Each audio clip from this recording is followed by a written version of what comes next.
Welcome class 10th. Let's study about Coorg glimpses of India. Students, आज हम कुर्ग के बारे में पढ़ेंगे। ये कुर्ग जो है ये कर्नाटका के एक छोटा सा सबसे छोटा सा गांव है और ये मैसूर और मैंगलोर के बीच में पड़ता है। तो कुर्ग जो है यहाँ में जो लोग बसे थे वो लोग जब अलेक्जेंडर ने यहाँ पर आक्रमण किया था तो कुछ उनके जो साथी हैं, दोस्त हैं और सिपह सलार है वो यहीं पर बस गए थे और उन्होंने लोकल लोगों से ही शादी कर ली थी। इसीलिए इनका जो मेन का अटायर है आप देख सकते हैं, ये कितना लंबा कोट पहनते हैं और ये खंजर भी रखते हैं। तो ये जो है इनको ऑलरेडी ये अकेला ऐसा रेजिमेंट है जिसमें सरकार ने अलाउ कर रखा है कि बिना लाइसेंस के भी आप अपने पास गन रख सकते हैं या ऐसे खंजर रख सकते हैं, ठीक है। और इनकी जो स्पेशल एक ड्रेस होती है जिसको ड्रेप करते हैं ये लोग, और उसके साथ जब मैरिजेस होती हैं लड़कियों की तो वो रेड कलर का ब्लाउज़ पहनती हैं, रेड कलर का दुपट्टा ओढ़ती हैं। तो ये कुर्ग का मेन चीज़ होती है और ये इसमें इतने सुंदर व्यूज़ होते हैं, नेचर के बहुत सुंदर व्यूज़ हैं इसमें। और मेन जो यहाँ का प्लांटेशन है वो कॉफ़ी है। आप कहीं भी घूमते हैं तो आपको कॉफ़ी की महक आती है उसमें। इसी तरह से अगर कोई कहें कि आप स्पोर्ट्स कौन सा ये आपको ऑफ़र करते हैं, रिक्रिएशनल स्पोर्ट कौन से होते हैं, तो यहाँ पर जैसे फॉल्स बहुत अच्छे अच्छे हैं। तो यहाँ पर जो झरने हैं वहाँ पर रिवर राफ्टिंग करने के लिए, कैनोइंग करने के लिए और वो आपको स्पोर्ट ऑफ़र की जाती है। इसी तरह जो माउंटेन्स हैं तो वहाँ से जो है आपको माउंटेन से जो है रस्सी नीचे लटका के जो उतरते हैं वो वाली सपोर्ट दी जाती है। उसको इंग्लिश में क्या कहते हैं आगे मैं आपको बताऊंगी, ठीक है। इसी तरह से वहाँ पर कुर्ग में जो है एक बुद्धिस्ट मोनेस्ट्री है, वहाँ पर जाने के लिए एक रोप का ब्रिज बना हुआ है जिसे पार करना होता है और वो 64 एकड़्स में फैली हुई है। और जो तिब्बत के मॉन्क्स हैं कुछ यहाँ पे आके बसे हुए हैं। इसी तरह हिंदूज़ का ओमकारेश्वर टेम्पल है 18th सेंचुरी का यहाँ पर। तो यहाँ पर और बहुत सारे जैसे जानवर पाए जाते हैं, एलिफेंट्स हैं। एलिफेंट तो क्या है, कुर्ग की आप एंट्री करते हैं साउथ वेस्ट रीजन से जब, तो उसका आपको 2 एलिफेंट है लेफ़्ट और राइट पे, लाइफ साइज्ड स्टैचू हैं, बढ़िया स्टैचू हैं जो कि आपका वेलकम करते हैं, ठीक है। तो ये सब इम्पोर्टेंट है वहाँ पे। अब आ जाता है कि अब मैं इसको लाइन टू लाइन आपको पढ़ा रही हूँ। Coorg is a coffee country famous for its rain forest and spices, ठीक है। कॉफ़ी कंट्री क्यों? क्योंकि जगह जगह कॉफ़ी की प्लांटेशन है, रेन फॉरेस्ट है यहाँ पर और यहाँ पर बहुत सारे मसाले पाए जाते हैं। कर्नाटका में वैसे भी हमारे सबसे ज़्यादा जो मसाले हैं जैसे लौंग वगैरह ये सब कहाँ से आता है? कर्नाटका से। तो midway between Mysore and the coastal town of Mangalore sits a piece of heaven that must have drifted from kingdom of God. कि किंगडम ऑफ गॉड मीन्स भगवान की तरफ से, स्वर्गों से उतरा हुआ राज्य अगर कोई कहा जाए तो इसे हम क्या बोलेंगे? कुर्ग बोलेंगे, जो कि मैसूर और मैंगलोर का कोस्टल टाउन, कोस्टल मीन्स जो समुद्र के नदी के किनारा है, समुद्र का किनारा है वो कोस्टल होता है। तो मैसूर और कोस्टल टाउन ऑफ मैंगलोर के बीच में है, मिडवे मीन्स बीच में। तो the land of rolling hills is inhabited by a proud race of martial man. Martial means जो लड़ाई की युद्ध कला में प्रवीण होते हैं, ठीक है, तो उनको मार्शल बोलते हैं, ठीक है। मार्शल आर्ट्स भी सुना होगा आपने।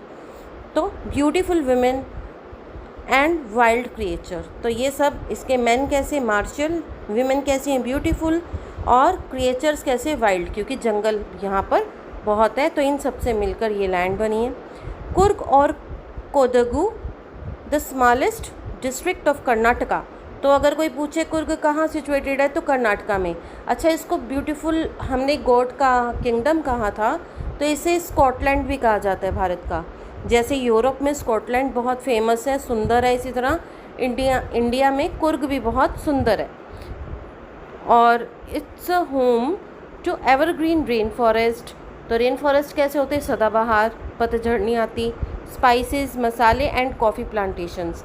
Evergreen rain forest cover 30% of the district. During the monsoon it pours enough to keep many visitors away. वो कह रहे जब मानसून, जैसे भी मानसून का सीज़न चल रहा है तो अभी नहीं आएगा।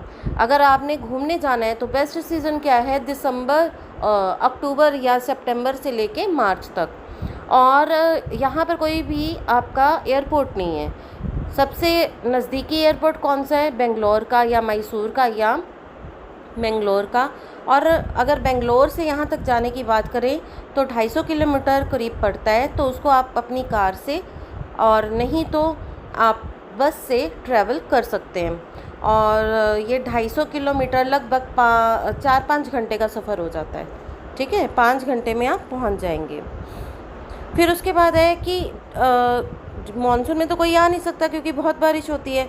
तो the season off Joy commences from September and continues till March. तो सितंबर से लेके मार्च तक आप यहाँ पर आसानी से घूम फिर सकते हैं। The weather is perfect and with some showers thrown in for good measure. मतलब वेदर अच्छा होता है, हल्की फुल्की बारिश आती है, मज़ेदार। The air breathes of invigorating coffee. मतलब जैसे आप घूमते हैं इधर उधर तो कॉफ़ी की भीनी भीनी खुशबू आपको आती है, आपके माइंड में, आपकी सांसों में घुल मिल जाती है। ठीक है, इनवाइगोरेटिंग, जो आपकी सेंसेस को जगा दे। Then coffee estates and colonial bungalows, क्योंकि पहले यहाँ पर अंग्रेज लोग शासन करते थे, इसलिए जो उनके बंगलोज हैं तो वो कौन से, colonial bungalows. Stand tucked under tree canopies. Tree canopies क्यों बोला गया, क्योंकि यहाँ पर जो पेड़ है बहुत घने हैं और इतने घने हैं कि छतरियाँ सी बन जाती हैं। तो जो पेड़ों की छतरियाँ बनती हैं उन्हीं को हम कैनोपीज़ बोलते हैं। तो इन प्राइम कॉर्नर्स, तो बड़े अच्छी अच्छी लोकेशंस पर इनके बंगलोज हैं। The fiercely independent people of Coorg are possibly of Greek और अरेबिक डिसेंट। तो बता दिया इन्होंने, यहाँ के जो लोग हैं वो पीछे से कहाँ से बिलोंग करते हैं, ग्रीक से या अरब से, यानी ग्रीस से या फिर अरेबिक कंट्री से बिलोंग करते हैं। अरबी लोग हैं या तो फिर ग्रीक लोग हैं। एज वन स्टोरी गोज़, वो कहते हैं कथा ऐसे भी है, a part of Alexander's family army. आपको पता ना अलेक्जेंडर सिकंदर, अलेक्जेंडर मीन सिकंदर, जो कि चढ़ाई करने आया था इंडिया पे। Alexander's army moved south along the coast. जब वो साउथ की तरफ आ रही थी समुद्र के किनारे किनारे, एंड सेटल्ड हियर, यहाँ पर वो रुक गई। व्हेन रिटर्न बिकेम इम्प्रैक्टिकल, क्योंकि आपको पता है कि सिकंदर के प्राण भी निकले थे इंडिया में, ठीक है ना, मर गया था वो।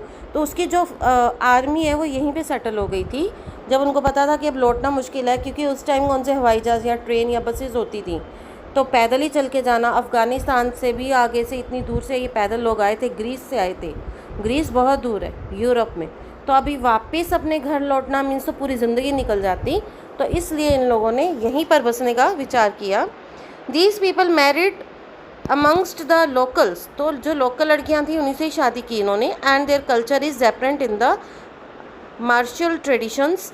तो जब ये युद्ध कला का इनका कोई प्रोग्राम्स होते हैं, ये रखते हैं, तो उसमें भी ये अपना कौशल दिखाते हैं। ठीक है, उसमें ये साफ झलक दिख जाती है। मैरिजेस, जो मैरिज के इनके कस्टम्स हैं, रीति रिवाज है, उसमें पता चल जाता है। एंड रिलीजियस राइट्स, यहाँ जो भी ये धार्मिक अपने क्रियाकलाप करते हैं, धार्मिक रिचुअल्स निभाते हैं, उसमें which are distinct from the Hindu main stream. तो जो हिंदू लोग, जैसा हिंदुओं का कल्चर होता है उससे थोड़ा अलग हटके है इनका। The theory of Arab origin draws support from the long black coat with an embroidered waist belt worn by Kodavas. तो ये जो कोदवुज है, इनका जो वेस्ट बेल्ट है वो कैसी होती है, उस पर एम्ब्रॉयडरी होती है। इनका जो ऊपर का कोट होता है लॉन्ग होता है बहुत। ठीक है, तो ये देखिए एक कुर्गी आदमी आपको दिख रहा है ये, तो ये कैसा लिखता है, ये जो है ये ऐसी ड्रेस को क्या बोलते हैं ये लोग, कुपिया। और ये जो है अरब्स या कुर्द कैसे पहनते हैं, ऐसा ही जो कोट पहनते हैं उसको वो लोग कुफिया बोलते हैं, और ये क्या बोलते हैं, kupya. Coorgi homes have a tradition of hospitality. Hospitality होती है कि आपके घर में मेहमान आए तो आप उनका स्वागत कैसे करते हैं, उनकी पूछताछ कैसे करते हैं, उनका सेवा पानी कैसे करते हैं, उनको क्या खिलाते पिलाते हैं, कैसे उनका रहने का इंतज़ाम करते हैं, ये सब हॉस्पिटैलिटी में आता है। तो उनकी हॉस्पिटैलिटी बड़ी अच्छी है। मीन्स अगर ऐसा कहा जाता है कि जैसे हम कहीं पे घूमने जाते हैं तो हम होटल्स बुक करवाते हैं, और कई बार क्या होता है हिल स्टेशंस में जो कुछ फैमिलीज़ होती हैं उनके पास भी ऐसी व्यवस्था होती है कि वो 1 या 2 रूम टूरिस्ट के लिए छोड़ देते हैं, और फिर जो उनसे वो रेंट ले लेते हैं, लेकिन जो खाना पानी उनके घर का ट्रेडिशनल बनता है वही वो उनको खिलाते हैं, और जैसे घर का कंफर्ट होता है वो आपस में उनसे बातचीत भी करते हैं, सब कुछ करते हैं, तो वो बड़ा अच्छा सा लगता है। ठीक है, तो हॉस्पिटैलिटी का एक ट्रेडिशन है कुर्गिस में, and they are more than willing to recount numerous tales of valour. Valour होता है बहादुरी। ठीक है, तो क्योंकि वो लोग अलेक्जेंडर की आर्मी के हैं, तो अपने जब भी इनसे बातें करेंगे आप तो अपने बाप दादा की कहानियाँ सुनाएंगे कि किस लड़ाई में क्या हुआ था, तो अपनी वेलर की वो कहानियाँ सुनाते हैं। और न्यूमरस ऐसी टेल्स हैं उनके पास, बहुत ज़्यादा टेल्स हैं related to their sons and fathers. उसके बाद में क्योंकि ये इंडियन रेजिमेंट में भी है, जो हमारी इंडियन आर्मी है उसके जो सबसे पहले आर्मी चीफ जनरल थे वो भी एक कुर्गी थे। ठीक है ना, he was a Coorg. Then the Coorg regiment is one of the most decorated in the Indian army. Indian army में सबसे ज़्यादा बढ़िया वेशभूषा किन की है? कुर्ग रेजिमेंट की। और and the first chief of the Indian army general Cariappa was a Coorgi. ठीक है ना, तो जो इंडियन आर्मी का पहला जनरल था वो उनका नाम था कैरियप्पा और वो एक कुर्गी थे। इवन नाउ आज भी Kodavas are the only people in India permitted to carry firearms without a licence. की बंदूक रखनी है, ये तो हर किसी को भी अगर पिस्टल रखनी है, गन रखनी है, फायर आर्म रखना है तो लाइसेंस लेना पड़ता है पहले गवर्नमेंट ऑफ इंडिया से, लेकिन इनको जो है लाइसेंस की ज़रूरत नहीं है, ये ऐसे भी रख सकते हैं, परमिशन है इनको। द रिवर कावेरी, अब कोई पूछे कर्नाटका में या कुर्ग में कौन सी रिवर बहती है तो Kaveri. The river Kaveri obtains its water from the hills and forests of Coorg. Mahseer a large fresh water fish abounds in this water. तो कावेरी में कौन सी फिश पाई जाती है? महासीर फिश। कौन सी fish? Mahseer fish. Kingfishers dive for, kingfisher आपको पता है कि जो मछलियाँ खाते हैं, प्यारे से पक्षी होते हैं छोटे से, नीलकंठ भी बोलते हैं जिनको हम, ब्लू कलर की बॉडी होती है, सतरंगा उनका कलर होता है ना, वो किंगफिशर वो जो है ये महासीर को खा लेते हैं। लेकिन और कई हमने किसके बारे में पढ़ा? स्क्वल्स और लंगूर, ये और वहाँ पे देखो जो एनिमल्स पाए जाते हैं उसकी बात हो रही है। Squirrels and langurs drop partially eaten fruit for the mischief of enjoying the splash and ripple effect of the clear water. अब क्योंकि कावेरी का जल बड़ा साफ़ है, एकदम क्लीन वाटर है, तो वहाँ पर जो स्क्वल्स हैं और लंगूर्स हैं वो जो फ्रूट खा रहे होते हैं, शरारत कर रहे होते हैं साथ साथ इधर उधर भागते भागते, तो आधा खाया हुआ फ्रूट उस पानी में गिर जाता है। Elephants enjoy being bathed and scrubbed in the river by their mahouts. तो एलिफेंट जो है वो उनको जो है नहलाया जाता है, उनको साफ़ किया जाता है, तो ये सब कौन करता है? उनकी क्लीनिंग एंड बाथिंग का काम उनके mahouts. The most laid back individuals become converts to the life of high energy adventure with river rafting. अब वो कहते हैं कि कोई कितना भी आलसी इंसान वहाँ पहुँचे, लेड बैक मीन्स आलसी, जैसे कि कहे कि मेरे को भी कुछ नहीं करना, लेकिन जैसे वहाँ के फॉल्स देखेगा, माउंटेन्स देखेगा, तो उसका मन करता है कि मैं एडवेंचर कर लूँ, और ये एडवेंचर हाई एनर्जी से भरा होता है, जोश चाहिए उसमें, तो उस जोश से भर जाता है।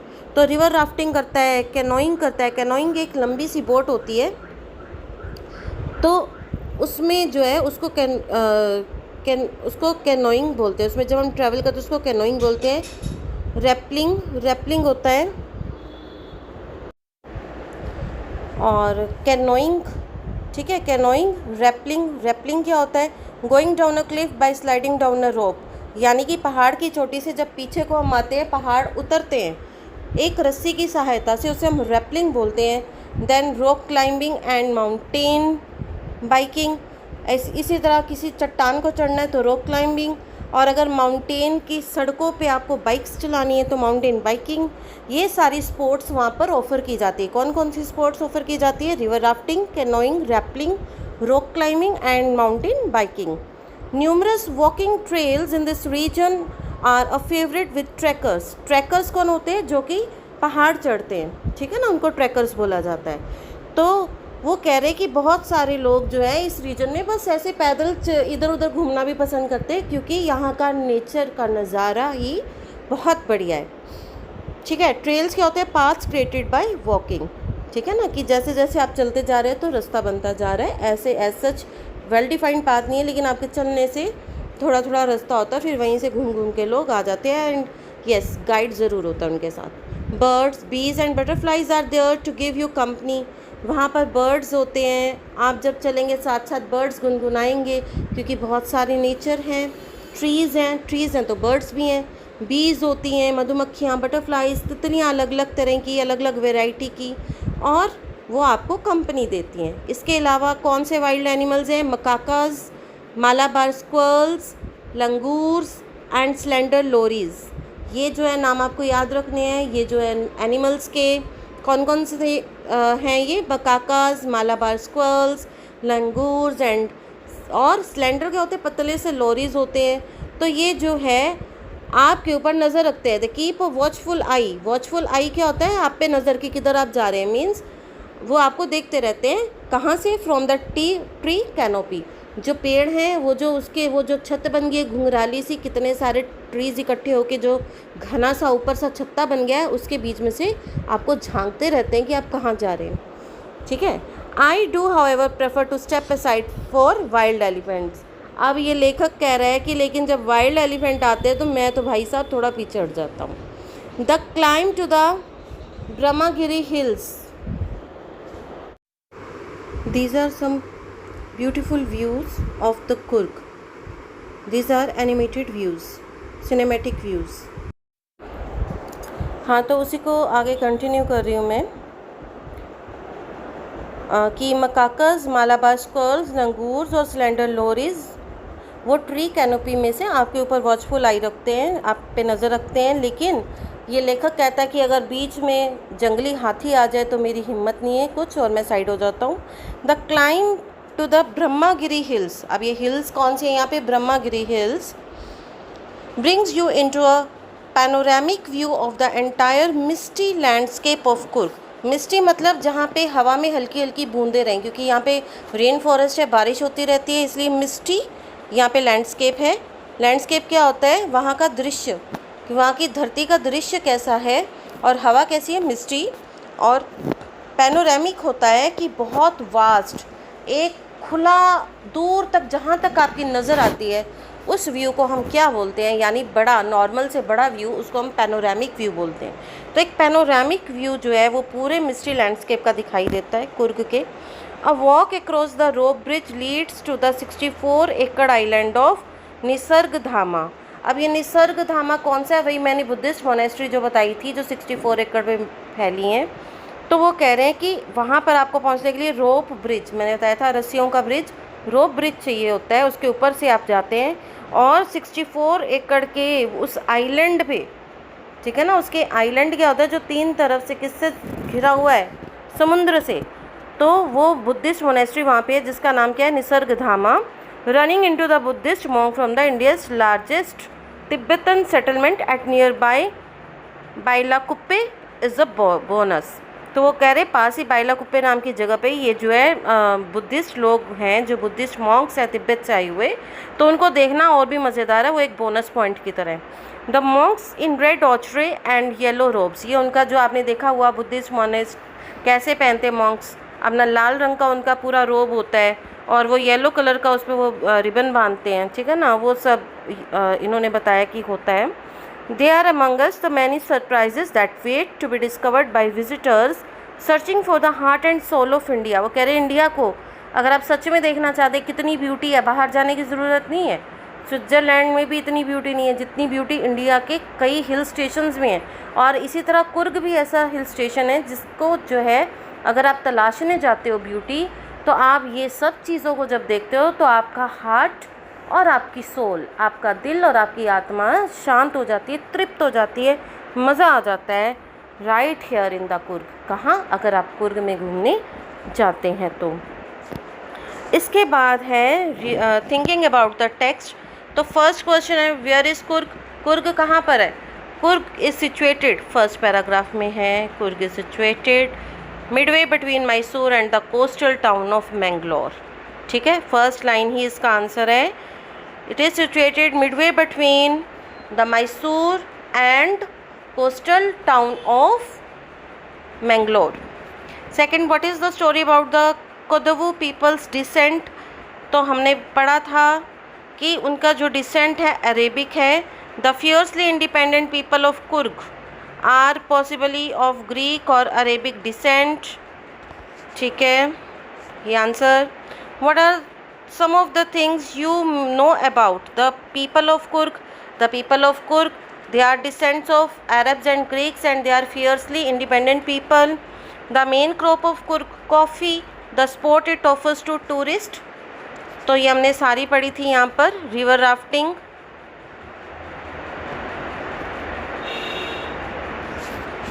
ये देखिए, ये हमने सारी यहाँ पर पढ़ी थी।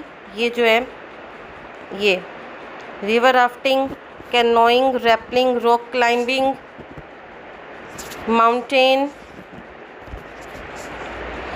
बाइकिंग, ये सारा हमने इसका आंसर देना है। The animals you are likely to see in the Coorg, तो एनिमल्स भी हमने कौन से देखे थे? ये मकाकास, मालाबार स्क्वल्स, लैंगूर्स, उसके अलावा एलिफेंट्स देखे थे। ठीक है, ये सब हमने इसमें बताना है। और क्या होती है वहाँ पर? बीज होती हैं, बर्ड्स होती हैं और बटरफ्लाइज होती हैं। The distance from Bangalore and how to get there, 265 kilometres from Bangalore and to get there by bus. ठीक है, बाय बस और by car. Then here are 6 sentences with some words in italics. Find phrases from the text that have the same meaning. During monsoon, it rains so heavily that tourists do not visit Kurg. इन सब का तुम्हें मैं answer जो है PDF में दूंगी। ठीक है, अभी वीडियो बहुत लंबी हो रही है, बाकी जितना भी रह जाएगा उसके बारे में PDF में दूंगी। तो बेटा आगे जो है नेक्स्ट है टी फ्रॉम आसाम। इसके लिए जो है नेक्स्ट वीडियो में बनाऊंगी। इस वीडियो की जितनी भी एक्सरसाइज जो है जो रह गई है उसके बारे में मैं तुम्हें लिख के PDF दे दूंगी। ओके।